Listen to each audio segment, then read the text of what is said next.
मसीह यीशु के जिंदा जलाली और बरकत नाम में आप सबों की सलामती हो। Good morning everyone, shalom. खुदावंद की शुक्रगुजारी हो जिसने आज हमें एक दफा फिर से नींद से जगाया और हमें आज की खूबसूरत सुबह अता की। उसकी शुक्रगुजारी हो कि उसने हमें एक और दिन हमारी जिंदगी में दिया ताकि हम एक दिन और जिएं और उसके नाम की तमजीद करें और उसकी मदद सराई करें। खुदावंद की शुक्रगुजारी करते हैं कि वो हमें हर रोज इसी तरह नींद से जगाता और हमें ये फजल बख्शता है कि हम अपने दिन का आगाज उसकी शुक्रगुजारी से कर सकें। मेरा नाम एल्डर इमरान इलियास है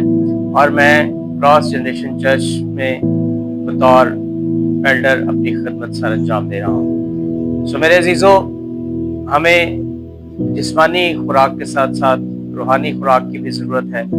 और ज़रूर है कि हम हर रोज़ अपनी रूहानी खुराक भी, जो कि ये खुदा का जिंदा कलाम है, इसको अपनी ज़िंदगी में लें। सो मेरे अजीज़ों, आज हमारी ज़िंदगियों की हिदायत के लिए हम कलाम मुकद्दस में से सीखेंगे खुदा के काम के बारे में। हमारा जो आज का डिवोशन है उसका उन्वान है खुदा अपने काम हमारी जिंदगी में जाहिर करता है। सो हम अपनी हिदायत के लिए देखेंगे कलाम मुकद्दस में से मुकद्दस यूहन्ना रसूल की मार्फत लिखी गई इंजील, उसका 9वां बाब और पहली 3 आयात मैं तलावत करूंगा हम सब के लिए। और यहाँ कुछ यूं लिखा है, फिर उसने जाते वक्त एक शख्स को देखा जो जन्म का अंधा था और उसके शागिर्दों ने उससे पूछा कि ऐ रबी, किसने गुनाह किया था जो ये अंधा पैदा हुआ, इस शख्स ने या इसके माँ बाप ने? और यीशु ने जवाब दिया कि ना इसने गुनाह किया था ना इसके माँ बाप ने, बल्कि ये इसलिए हुआ कि खुदा के काम उसमें जाहिर हो। कलाम मुकद्दस का पढ़ा और सुना जाना हम सब के लिए बाइस बरकत हो, आमीन। मेरे अजीजों, आज कलाम मुकद्दस हमें ये बात सिखाती है कि हमारी जिंदगी में कई दफा ऐसे कई मराहल आ जाते हैं जहां हम बहुत परेशान हो जाते हैं, किसी मुसीबत में आ जाते हैं या किसी परेशानी में आ जाते हैं, तो हम अक्सर घबरा जाते हैं। लेकिन आज का कलाम हमें ये सिखाता है कि हर परेशानी, हर मुसीबत जो हमारी जिंदगी में आती है वो जरूरी नहीं कि वो हमें तकलीफ देने के लिए ही आती है, लेकिन उस परेशानी, उस मुसीबत के पीछे कई दफा ऐसा होता है कि खुदा अपने जलाल को हमारी जिंदगी से जाहिर करता है। खुदा अपने अजीब और जलाली कामों को हमारी जिंदगी से जाहिर करता है, जैसा कि हमने आज अभी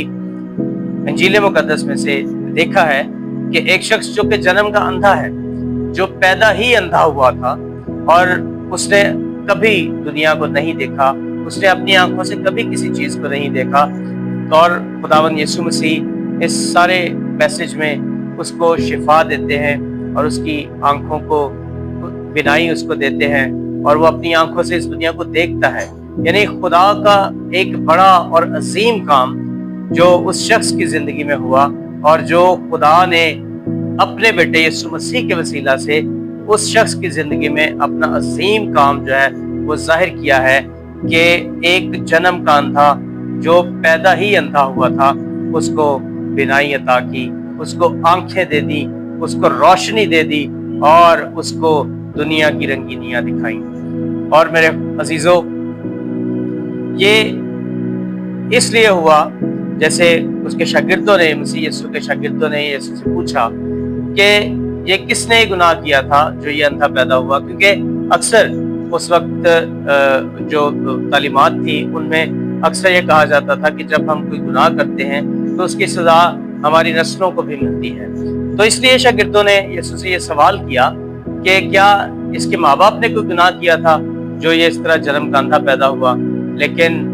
खुदावंद यीशु मसीह बड़ी खूबसूरती से बताते हैं कि ना तो इसने गुनाह किया और ना इसके माँ बाप ने गुनाह किया, बल्कि ये इसलिए हुआ कि खुदा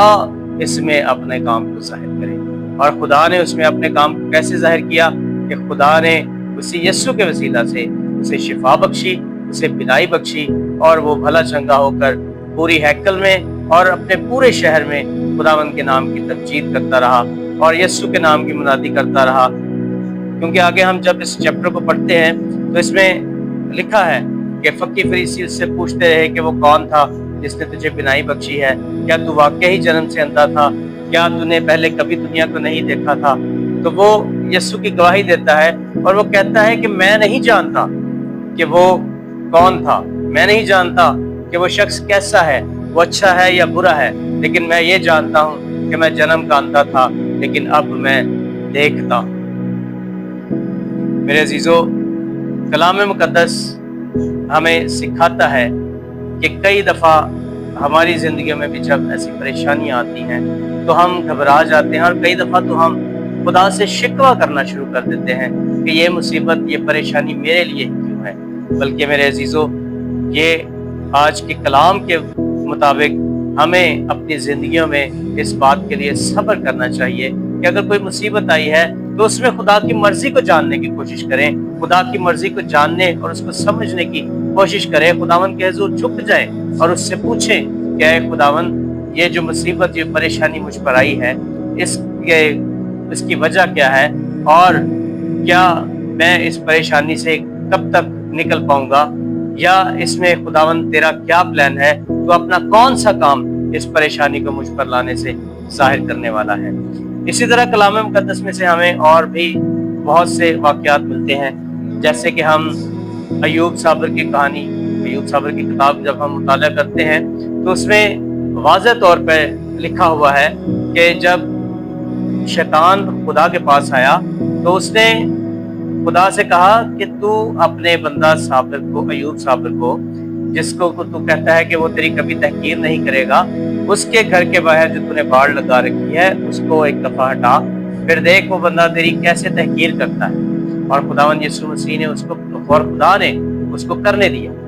خدا نے اسے الاؤ کیا، خدا نے اسے پرمیشن دی، خدا نے اپنے بندہ کے گھر کے باہر سے باڑ کو ختم کیا اور شیطان کو کہا کہ جا، تو جو کر پاتا ہے تو کر، فقط اس کی جان محفوظ رہے۔ اور ابلیس نے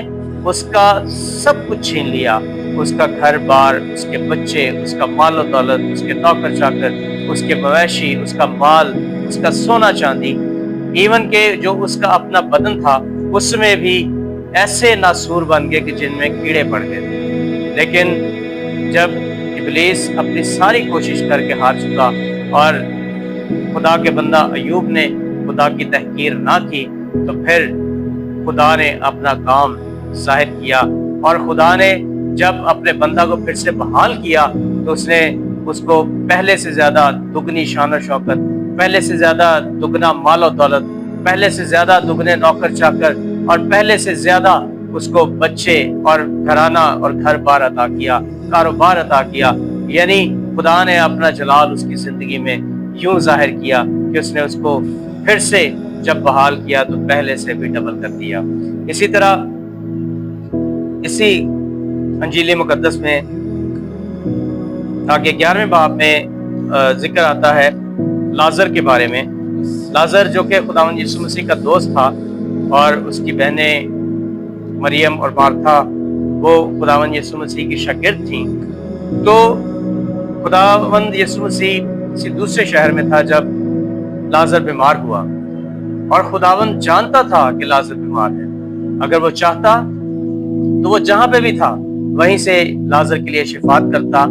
اور لازر اچھا ہو جاتا، اس کو شفا مل جاتی، اس کی بیماری جاتی رہتی۔ لیکن خداوند یسوع مسیح نے اس کو بیمار رہنے دیا۔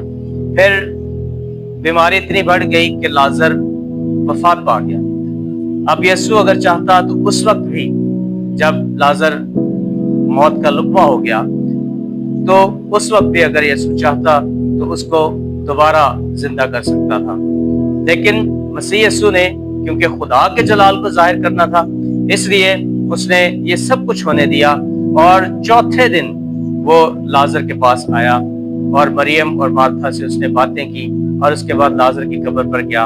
اور اس نے آسمان کی طرف نگاہ کر کے اس نے دعا کی کہ اے خداوند، میں تیری شکر گزاری کرتا ہوں کہ تو ہمیشہ میری دعاؤں کو سنتا ہے۔ اور اس نے لازر کو پکارا کہ اے لازر نکل آ، اور لازر کفن سمیت، لکھا ہے کہ کفن سمیت قبر میں سے نکل آیا، اور اس طرح خدا نے لازر کی زندگی سے मसीह यीशु के वसीला से अपने काम को जाहिर किया। इसी तरह मेरे अजीजों, हमारी जिंदगियों में भी बहुत सी मुसीबतें परेशानियां आती हैं और हम उनसे परेशान भी हो जाते हैं, लेकिन हमें चाहिए कि आज के कलाम के मुताबिक हम आने वाली तमाम परेशानियों को, आने वाली तमाम मुसीबतों को जो हमारी जिंदगियों में आती हैं, उसके लिए खुदा से कभी भी शिकवा ना करें, खुदा से गिला ना करें, बल्कि हम उस मुसीबत में, उस परेशानी में खुदावंद के हुजूर झुक जाएं और उससे इल्तिजा और मिन्नत करें और उससे कहें कि ऐ खुदावंद, जो परेशानी मुझ पर आई है, इसके वसीला से खुदावंद को अपना जलाली काम मेरी जिंदगी में ज़ाहिर कर और मुझे फिर से बहाल कर दे। आज के इस कलाम के वसीला से खुदावंद हम सबको बहुत बरकत दे। आमीन। आए हम सब अपनी आंखों को बंद करेंगे, अपने सिरों को झुकाएंगे और उस खुदावंद खुदा की शुक्रगुजारी करेंगे। ऐ बहरों के खालिक और मालिक जिंदा खुदा बाप, तेरी शुक्रगुजारी करता हूँ आज के खूबसूरत दिन के लिए खुदावंद, जो तूने हमारी जिंदगी में अता किया, और आज के इस खूबसूरत कलाम के लिए खुदावंद, जो तूने हम सबों की हिदायत के लिए हमें हमारे पास भेजा है, ताकि खुदावंद हम जान सकें और सीख सकें कि खुदावंद तू हमारी जिंदगियों में मुश्किलात को लाकर अपने जलाल को हमारी जिंदगियों में जाहिर करता है। प्यारे खुदावंद, तो हम सबों को अपने बंदा अयूब साबर जैसा खुदावंद हौसला और अयूब साबर वैसी दिलेरी अता कर, ताकि प्यारे खुदावंद हम हर तरह के हालात में खुदावंद तेरे साथ वफादार रहने वाले हों और खुदावंद तुझ खुदा अजीम के जलाली कामों को अपनी जिंदगियों में देखें। देखने सुनने वाले तमाम व्यूवर्स के लिए तेरी बरकत, तेरी सलामती चाहता हूँ, और आज के सारे दिन में खुदावंद हमारी इबादत निगहबानी करते रहना। इसी यीशु के नाम से सब कुछ मांगते और पूरे ईमान से पा लेते हैं। आमीन।